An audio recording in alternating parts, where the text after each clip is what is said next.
जय Hind ladies and gentleman. आफ्का crack SSB master class के जीडी लेक्चरेट स्कैन में मैं दीपाली वर्मा आपका वेलकम करती हूँ। आज हम बात करेंगे इंडिया चाइना रिलेशंस के बारे में। आज के एनालिसिस में हम डिस्कस करेंगे about the beginning of India China relations, about the Panchsheel treaty, areas of cooperation between India and China, what are the underlying issues and what is the way forward के बारे में।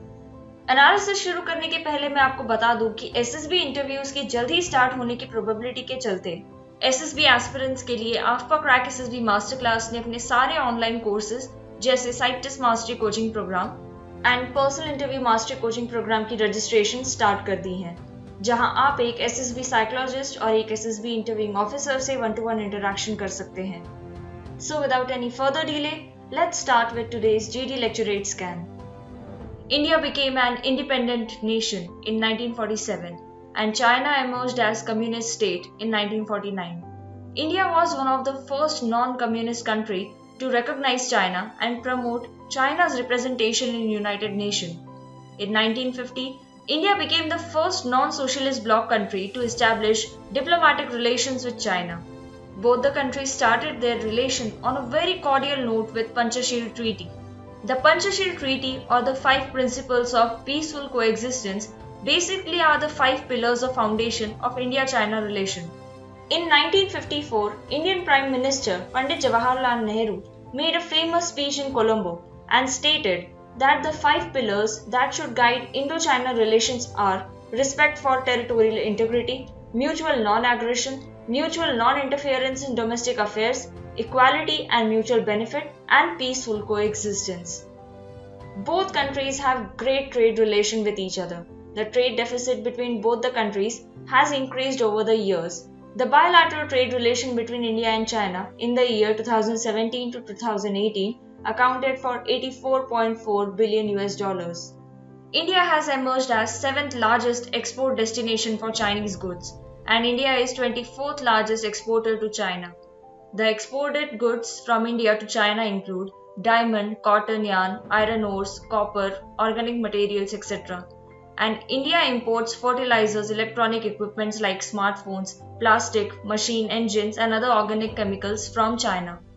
Both the countries are members of BRICS and have contributed towards the establishment of New Development Bank. India is a founding member of the China-backed Asian Infrastructure Investment Bank. India became a full member of China-led Shanghai Cooperation Organization on 9 June 2017. Both countries have collectively advocated the democratization of international institutions such as World Bank, International Monetary Fund, etc. The first forum of India-China drug regulation was held in Shanghai, China on 21 June 2019. The major focus of this forum is to enhance the cooperation in pharmaceutical sector between both the nations, with a focus on exports of Indian medicines to China. China is very keen to strengthen ties with India in the field of pharmaceutical sector. The cultural cooperation between the nations led to a 10-pillar agreement between both the countries, which was signed in December 2018. This agreement included 10 pillars of cooperation to enhance cultural and people-to-people exchange between India and China. These pillars include cultural exchange, cooperation in film and television, museum management, sports, youth exchange, tourism, state and city level exchanges, traditional medicine, yoga and education, which also includes Chinese language teaching in India and vice versa. When it comes to defense cooperation, both the countries conduct a joint military exercise hand in hand for counter-terrorism. The first blow to India-China relation came with Indo-China War of 1962, wherein a disputed Himalayan border was the main cause of the war. Other underlying issues like after the 1959 Tibetan uprising, when India granted asylum to Dalai Lama, a series of violent border skirmishes between both the countries also played a major role in the conflict. And present border disputes between India and China sabhi ke samne hain. The Doklam standoff of 2017, where Indian and Chinese troops were engaged in 2-month-long standoff, when Chinese were trying to construct a road and Indian troops objected it, as it was a road constructed over the Doklam region near the Siliguri corridor, which connects the northeastern states to mainland India, which is a very vulnerable point for India. Then comes the Pangong Lake standoff and deployment of more troops by both the countries.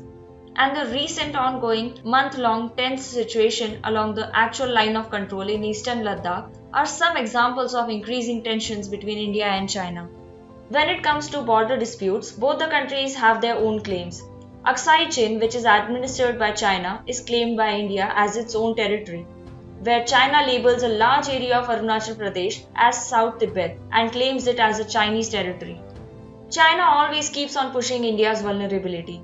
The ambitious China-Pakistan Economic Corridor project of China is one such example. The CPEC project passes through the disputed area of Pakistan-occupied Kashmir, the area which Pakistan has illegally annexed from India and claims it as its own. The establishment of Chinese naval bases at Gwadar port in Arabian Sea is a matter of serious concern to India from security point of view. China's negative stand on India's entry to Nuclear Suppliers Group and India's permanent seat in United Nations Security Council gives a clear indication of increasing discontent.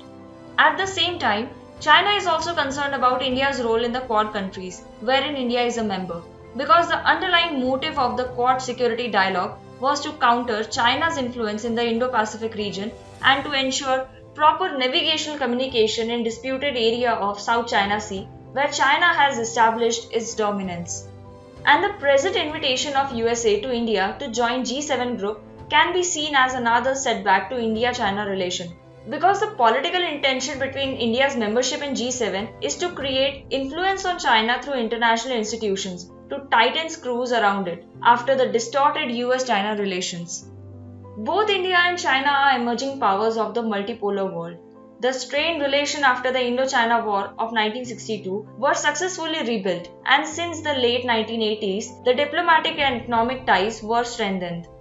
There is a serious need for defining and demarcating the borders of the countries to remove fear from the minds. Cultural cross must be increased to enhance business in service sector other than the trade deficit. Promotion of tourism is important through education, spiritual visit, youth exchanges, etc. The problem between India and China is difficult to solve on short terms. Increase engagement with China at every level, whether it is government, public, academics, business, etc., is very essential for reducing the strategic gap between both the countries. Then only over time, India-China relation can be improved. तो ladies and gentlemen, ये था आज के GD Lecturate Scan का and. जाने से पहले मैं आपको आफ्पा के टेलीग्राम चैनल के बारे में बताती हूँ। SSB एस्पिरेंट्स के लिए आफ्पा ने एक टेलीग्राम चैनल लॉन्च किया है, जहां आफ्पा एसेसर्स डेली SSB ट्रिक्स का डोज देते हैं, और अगर आपको कोई भी SSB रिलेटेड क्वेरी या डाउट हो तो आप इस ग्रुप पर आकर अपना क्वेश्चन पूछ सकते हैं। इस ग्रुप का नाम है आफ्पा क्रैक SSB मास्टर क्लास। इस ग्रुप की लिंक मैंने डिस्क्रिप्शन में दे दी है, जिस पे क्लिक करके आप इस ग्रुप का हिस्सा बन सकते हैं। अब फिर मिलेंगे एक नए GD लेक्चरेट स्कैन के साथ। Till then stay home, stay safe. जय हिंद, जय भारत।